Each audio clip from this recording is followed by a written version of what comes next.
It's so stupid, it's positively brilliant. The Brilliant Boys Podcast.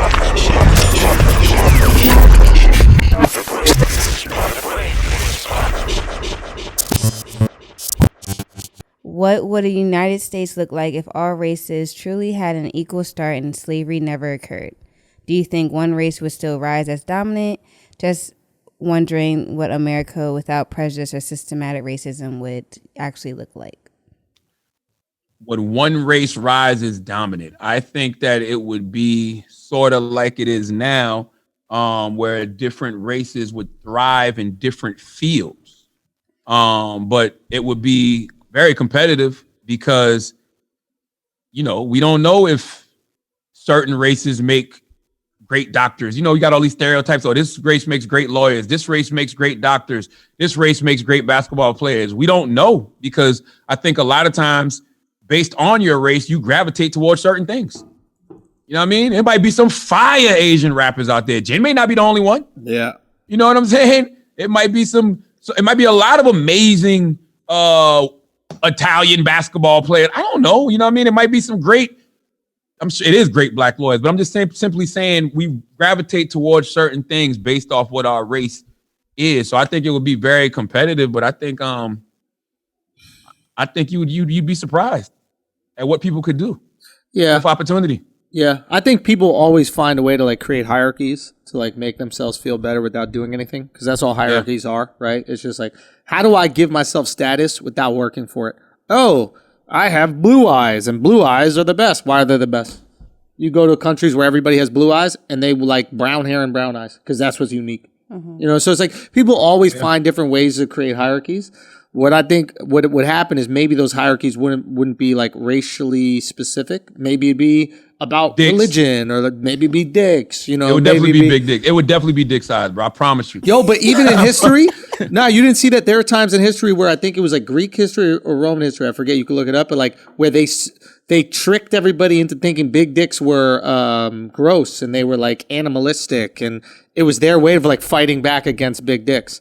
So the people in charge tricked all the women into wanting little dicks, and that's why those Greek statues all got those tiny little dicks. Really? Swear to Sounds God. like me. Yo, Chris, you know shit. How you just telling me this and True story. I have story. Yo, Chris, how you just telling me this and I have a phobia about big dicks? Yo, Chris, I know you would have been the first one. You've been the first one.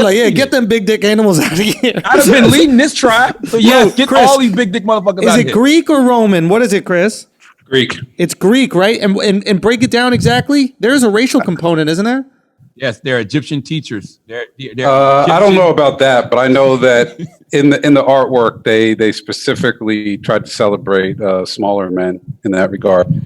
It wasn't the case in Roman, and the Greeks obviously had a very liberal attitude towards homosexuality too. So they needed them I think tiny maybe that was dicks part of it. I don't know.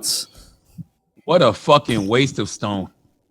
I mean, That's goddamn, hilarious. nobody appreciates little dicks, not even on a nice statue. You should have been in Greece, bro. Greece, they loving little dicks out there, dogs. I don't have a little dick.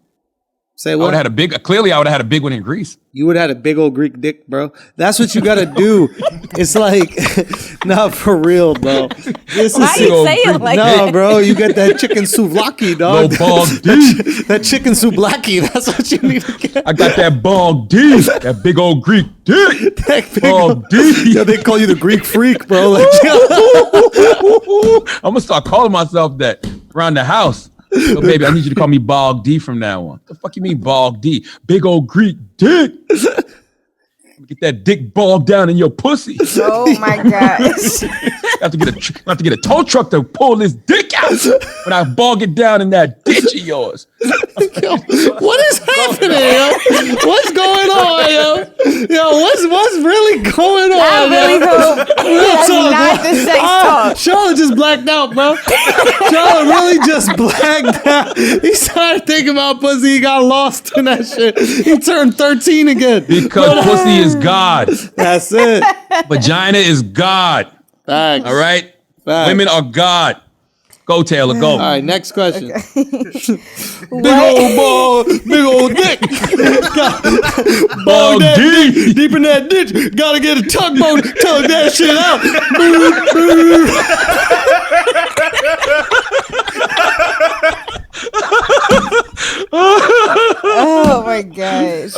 Oh my, Okay. this guy's crazy. He said, What? "This guy's crazy. I'm the crazy one." You are crazy, man.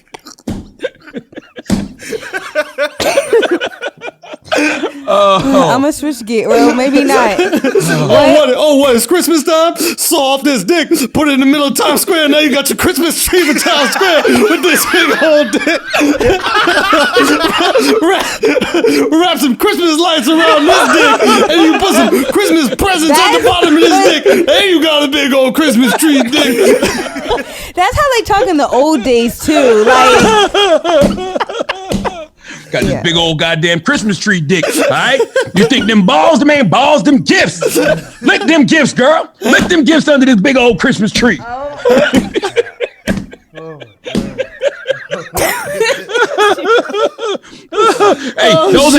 Those ain't balls, those ornaments on that goddamn Christmas tree. All right? You see them goddamn ornaments under that goddamn Christmas tree now. It's in the middle of the summer. Motherfucker talk about Christmas. Pull his dick out in the middle of the summer talking to his wife. Now come on now, don't act like you don't like this Christmas tree now. You see them ornaments now. why is it always gotta go to You country? see them too, ornaments though? now. Come on now, go on and be the angel and get on top of this tree. Go on.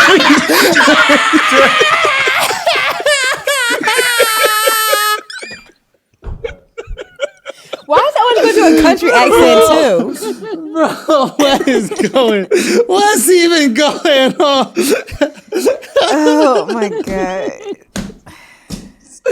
Come on, Taylor, give us ready? another one. You ready? Give us another question right. before we get right back into this. Hey, the reception for the reception for the TV Yeah. isn't working, honey. Can you fix it? Or why I take this? You see? Hey, come on now. You want me to bring my remote over there to change the channel? Did you say TV? Gosh. You want me to bring this goddamn Optima remote over there to change the goddamn channel? Now, come on now. You got to press the buttons now. Now, come on now. Press the buttons. That little part right under there, that's the Netflix button. Touch that. Touch that and I'm going to come on. Oh, you say come on? Bro, we say come on. What you trying to turn on? Can't turn on nothing. Can't turn on this TV without this goddamn remote now. You're making my cheeks hurt. Oh my gosh. What is wrong with Andrew? Oh, y'all wild, man. Andrew's Y'all a wild boy, fucking man. wild out here, bro. Y'all so Andrew's a wild boy. All right. This is from Calvin _Knox92. Okay. What new industry will pop up from this, or what industry will look vastly different after COVID? I don't know if it's a new industry, but you're going to see a lot of variations of the audio business. A lot, because I think that the kind of content that we're producing, like whether it's podcast, I think that there's going to be, scripted audio content, which already exists. I think it's just going to be a lot more of that because I think that we showed, through a pandemic, this is what people want. They want information. They want companions. It's like same thing with radio. Like radio has always been people's companion. People get in the car and they turn Breakfast Club on in the morning, or they turn Angie Martinez in the afternoon, or Dale Hughley in the afternoon because they have a companion that they can ride with. And I think it's the same thing with podcasts. Yo, let me go see what Charlamagne Schulz doing. I'm on my ride home. I feel like I'm with them. I feel like I'm kicking it with them. So now I think it's about storytelling. I think you're going to see a lot more storytelling in the audio space. You know what I mean? That's what I think. Yeah, I agree, man. I think that sounds right. Just more like kind of advanced, scripted, higher production podcast, probably.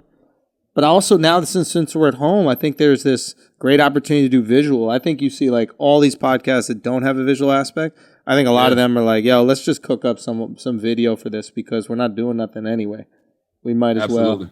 But yeah, I see that. For sure. What else we got, Taylor? Chase 589 says, "What's the song that brings you closest to tears?" I don't know, but whatever Charlotte was just doing with that Southern character brought me very close to tears. I don't even know how we started that. Oh yeah. Shit, I got a song that'll bring you close to tears. Put it in your goddamn mouth by Akinelli. Because when I put this goddamn Christmas tree in your mouth and hit that little dangly thing in the back of your throat, you gonna start gagging and your eyes gonna start watering and you gonna cry. You gonna cry, goddamn it. All right? Put it in your mouth by Akinelli. That's the song that brings tears to my eyes. Tears of joy, though. Tears of joy, right?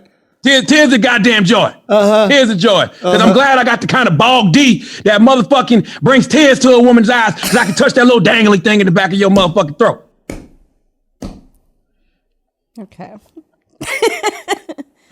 and Charlamagne. That's exactly how a woman talk to you when you got a little dick and you talking to her like that. You feel that bog D, don't you? You feel that bog D, don't you?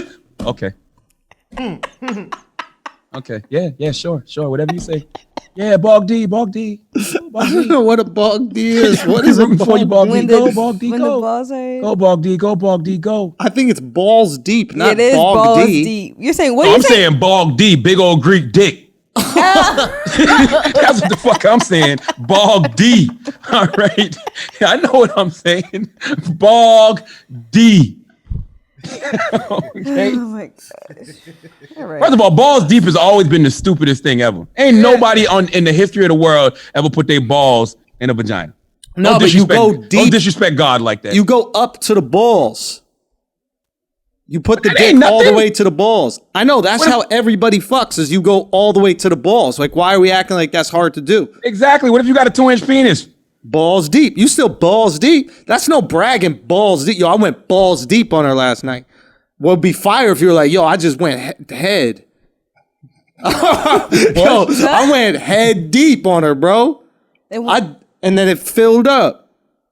I filled the whole thing up head deep. That is big dick. Oh, all right. Think about it. Rises because there's so much left after you put just the tip in. Yeah. You don't know what I'm talking about? Like, you know, when you put like a thimble on your finger, so a sewing needle, like, you know, that little Monopoly thing? Hey, man, I just want to tell y'all that this episode was brought to you by WAP. So any sexual explicitness that you heard in this episode, blame Cardi B and Meg Thee Stallion. Okay, I want to be as sexually free as Cardi B and Meg the goddamn Stallion. And I'm gonna tell you something, man. Salute to Meg Thee Stallion, calling men bottom feeders. I think that's a very derogatory term for an ass eater. Why? And I think it's a slur. I think bottom feeder is a slur. Really? But I'm gonna tell you something. I ate so much goddamn ass on Saturday. Oh my God. Really? I'm not even gonna lie to you, bro. Talk to me about it. I was just eating. I don't know. It was just something about, even though she called us a bottom feeder, it was just something about hearing that in a record that kind of just like empowered me. You know what I'm saying? When Megan was like, if he eat my ass, he's a bottom feeder. Like, damn, you like it enough to give it a name? Even if you think it's a derogatory name or a slur, still a name. It's like, yo, that's what's up. You know what I'm saying? Because we call ourselves Team Eat a Booty Gang. You know what I mean? I hope that you brothers out there is eating your wife's booties. I don't know what to tell y'all if you're not. I'm not doing that shit. It's nice. But you're not married yet. You're right. You know what I'm saying? Once you get that ring, put that ring, you got to get that ring around the ass. That's all I'm saying. So it's just like, yo, if you're going to be a bottom feeder with your wife. And yeah, I ate a lot of ass this weekend, bro. I'm not going to lie to you. What'd you guys have for dinner Friday? It was Saturday. Saturday was... No, but I want to know Friday because that's what you're going to taste on Saturday. No. Yeah. 16-hour digestion cycle. So whatever you had Friday, you were tasting Saturday. I don't know what it tastes like, but I know that it's intoxicating. Really? And oh yeah. You love some ass. Like farts. I can smell it right now. Everything. Oh my God. Remember when they used to call you Boonky Nose? Boonky Nose. Technically, aren't you that now since you're You know what else they used to call me? What? Bonky Dick. Okay? They used to say, hey, they used to call me Bonky Nose and Snuffleupagus. So they would say, hey, Bonky Nose, show me that Snuffleupagus dick. That's what they used to say to me. And I'd be like, shit, Big Bird, what's the word? Stop the podcast right now. Shut the fuck off. Bye, everybody.